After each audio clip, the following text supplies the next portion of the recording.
हम लोग बहुत गरीब थे। एक बार मेरी माँ बीमार पड़ गई तो उनके इलाज के लिए मैंने अपनी इज़्ज़त एक रात के लिए डॉक्टर के नाम कर दिया।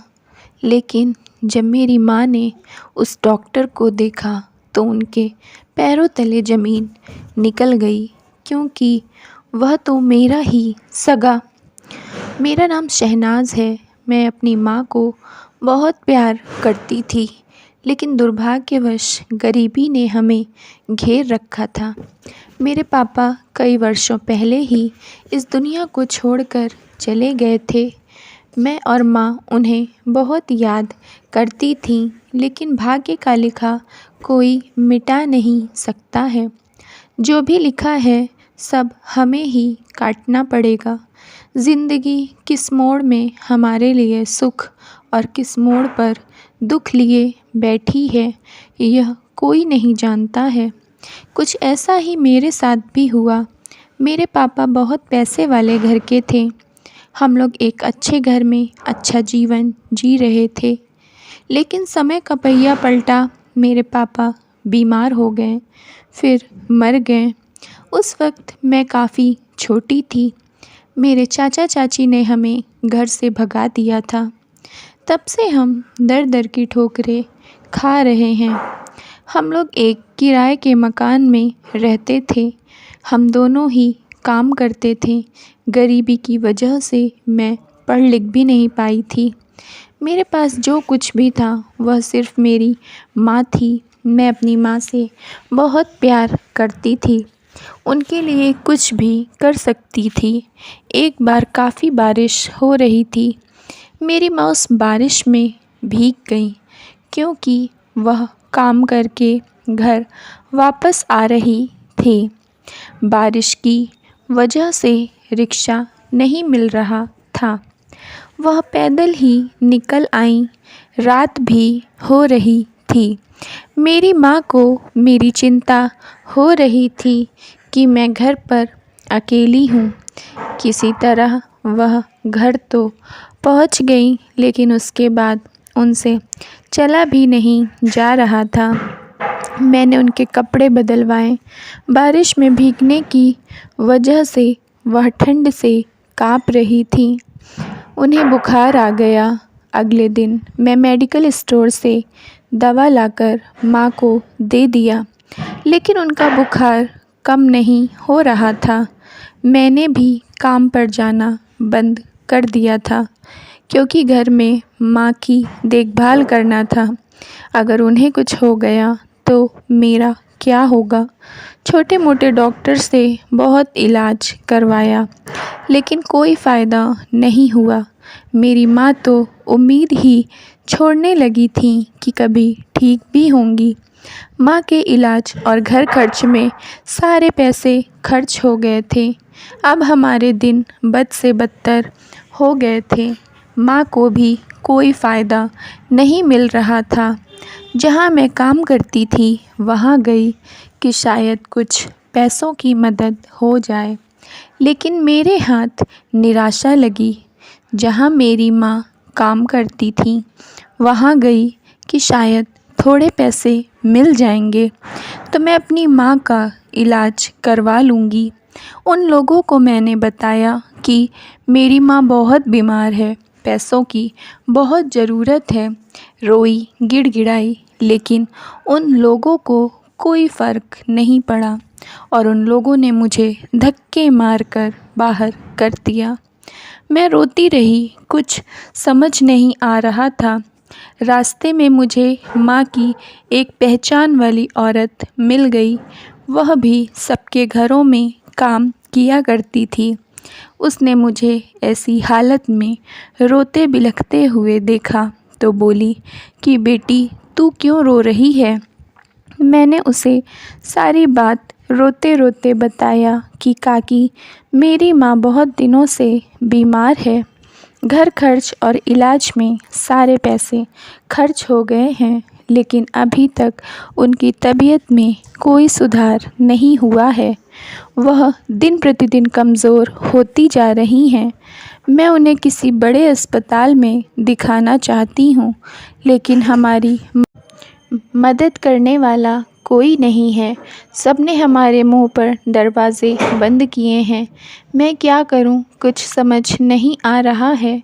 अपनी माँ को किसी भी हाल में ठीक करवाना चाहती हूँ, क्योंकि मैं अपनी माँ से बहुत प्यार करती हूँ। उनके सिवा मेरा इस दुनिया में कोई नहीं है। मेरी बात सुनकर काकी की भी आंखें भर आईं। उन्होंने भरे गले से मुझे सांत्वना दिया कि बेटी, तू चिंता मत कर, सब ठीक हो जाएगा। उन्होंने मुझे गले लगा लिया, मेरे आंसू पोंछे और कहा कि बेटी, तू मेरे साथ चल, मैं जहाँ काम करती हूँ वहाँ ले चलती हूँ। मेरे साहब का लड़का डॉक्टरी पढ़ रहा है, शायद वह तुम्हारी कोई मदद करेगा। मैं काकी के साथ चल दी। जब हम उस घर में पहुँचे तो काकी ने मुझे उस लड़के से मिलवाया जो कि डॉक्टरी की पढ़ाई कर रहा था। उसको मैंने अपनी माँ की स्थिति बताया। वह बोला, मैं तो अभी पढ़ाई कर रहा हूँ, मैं आपको एक सीनियर डॉक्टर का कार्ड देता हूँ। वह आपकी माँ का इलाज करके उन्हें स्वस्थ कर देंगे। बहुत अच्छे डॉक्टर हैं, उनके पास जो भी बीमार जाता है जल्दी ठीक हो जाता है। उसने मुझे एक कार्ड लाकर दिया। मैं काकी को बताकर वहाँ से निकल गई। पहले अपनी माँ के पास गई, क्योंकि मैं काफ़ी देर से पहले की निकली थी। शायद मेरी बीमार माँ को किसी चीज़ की ज़रूरत ना पड़ी हो। जब मैं घर पहुँची, देखा तो उनका सिर बुखार से तप रहा था। वह चुपचाप आंखें बंद किए लेटी थीं। मेरी आहट सुनकर वह आंखें खोलकर मुझसे कहने लगी, बेटी, कहाँ गई थी? बहुत देर से तेरी राह देख रही हूँ। मैंने कहा, कुछ नहीं माँ, मैं कोई काम देखने गई थी, क्योंकि मेरा पुराना काम छूट गया है। और अच्छा है छूट गया है, मुझे एक से बढ़कर एक काम मिल रहे हैं जिसमें पैसे भी ज़्यादा मिलेंगे। अपनी माँ को दवाई देकर मैं वह कार्ड लेकर घर से निकल पड़ी। पूछते पूछते पता मिल गया। उस घर के बाहर ही सिक्योरिटी ने मुझे रोक लिया और कहा कि तुम ऐसे अंदर नहीं जा सकती। क्या तुम्हारे पास डॉक्टर साहब की अपॉइंटमेंट है? मेरे पास कोई अपॉइंटमेंट नहीं। मैंने उसे डॉक्टर साहब का कार्ड दिखाया और कहा, मुझे उनसे मिलना है, मेरी माँ बहुत बीमार है। तभी अंदर से सिक्योरिटी के पास कोई फ़ोन आया और उसने मुझे अंदर जाने का इशारा किया। मैं तुरंत भागते भागते अंदर चली गई। हॉल में डॉक्टर साहब बैठे चाय पी रहे थे। मेरे पहुंचते ही वह मुझे ऊपर से नीचे तक घूर घूर तक देखने लगे। मुझे अजीब लगा। मैं थोड़ी देर खड़ी रही। इतने बड़े डॉक्टर से बात करने की हिम्मत नहीं हो रही थी। जब डॉक्टर ने बोला कि क्या काम है बताओ, तो मैंने उन्हें सारी बात बताई। मेरी माँ बहुत दिनों से बीमार हैं, उनका इलाज करके उन्हें ठीक कर दीजिए। आपके बारे में बहुत सुना है। डॉक्टर थोड़ा मुस्कुराए। वह बोले, तुम्हारी हालत देखकर नहीं लगता कि तुम अपनी माँ का इलाज करवा पाओगी। क्या तुम्हारे घर में और कोई है? मैंने बताया, डॉक्टर साहब, इस दुनिया में मेरी माँ के सिवा कोई नहीं है। जो भी करना है मुझे ही करना है। डॉक्टर ने कहा, इलाज में काफ़ी पैसे लगेंगे, लेकिन गारंटी है कि आपकी माँ स्वस्थ हो जाएंगी। मैंने पूछा, कितना खर्च आएगा? तो वह बोले, ज़्यादा नहीं, बस आप अस्पताल जाकर 50,000 रुपये जमा कर दो, आपकी माँ का इलाज शुरू हो जाएगा। लेकिन मेरे पास इतने सारे पैसे नहीं थे। सबने मेरी मदद करने से इनकार कर दिया था। मैंने उनसे कहा कि डॉक्टर साहब, पैसे मैं बाद में थोड़े थोड़े करके दे दूँगी, आप पहले मेरी माँ का इलाज कर दो। उसने कहा, ऐसा नहीं होता, पहले पैसे जमा होते हैं, बाद में इलाज होता है। मैं तो अपनी फ़ीस नहीं लूँगा, लेकिन अस्पताल के दूसरे और भी खर्चे होते हैं जो कि आपको भरने पड़ेंगे। मैं उनके सामने गिड़गिड़ाने लगी, मेरे पास पैसे नहीं हैं।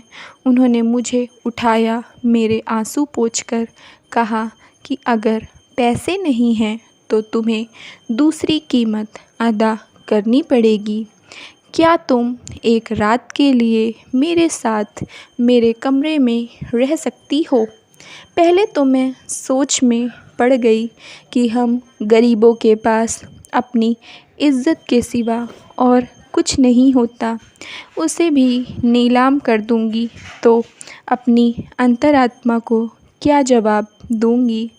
लेकिन ऐसी इज़्ज़त भी किस काम की जो अपनी माँ को ना बचा पाए।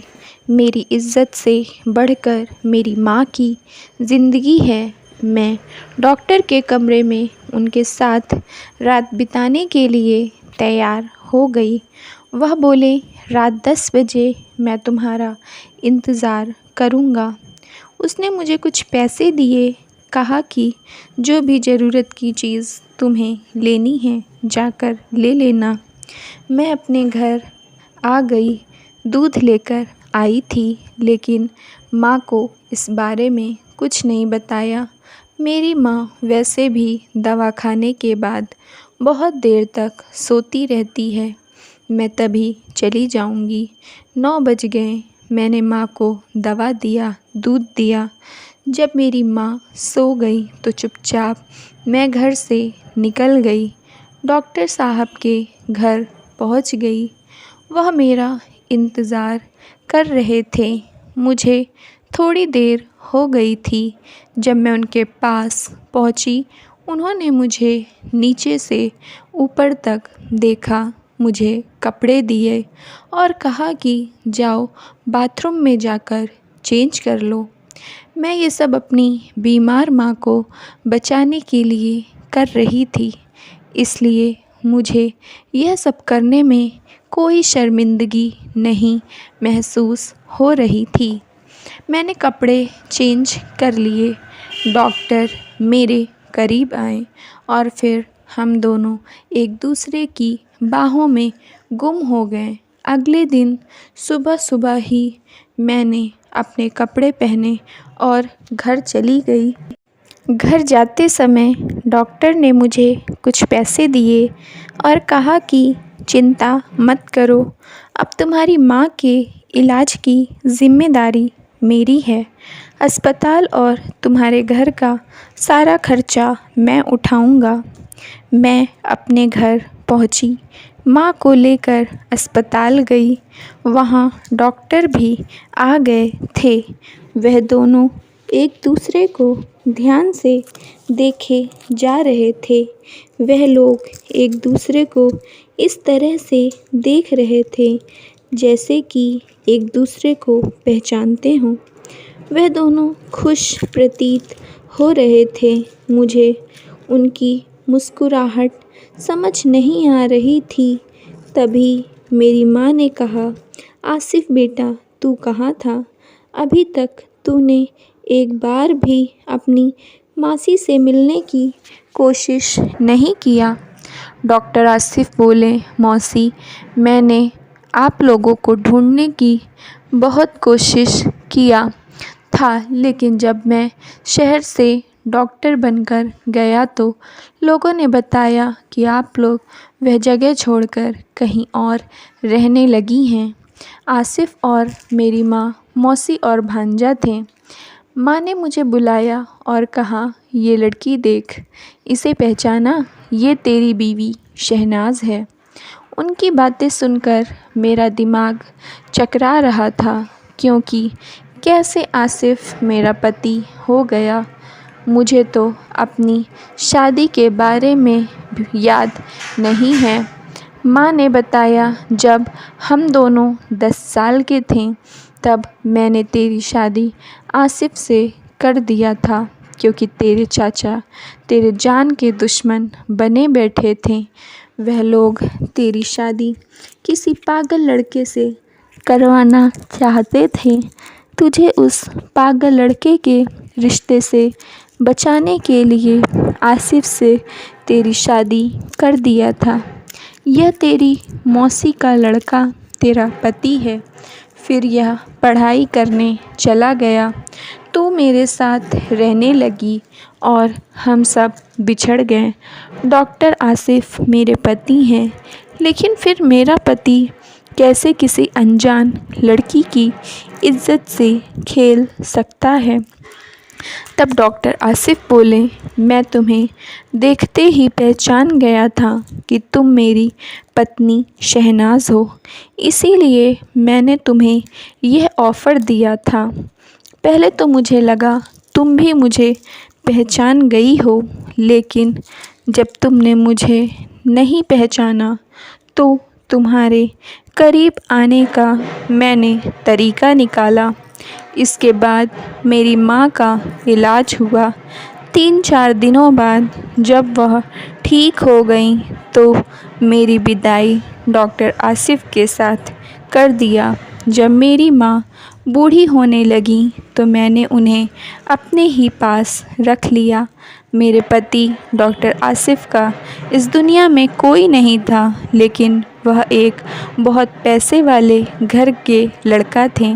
उसी पैसों के दम पर वह अपनी पढ़ाई पूरी करने के बाद डॉक्टर बने थे। मैंने अपना कुंवारापन अपने पति के हाथों ही खोया था, इसलिए मैं खुश थी।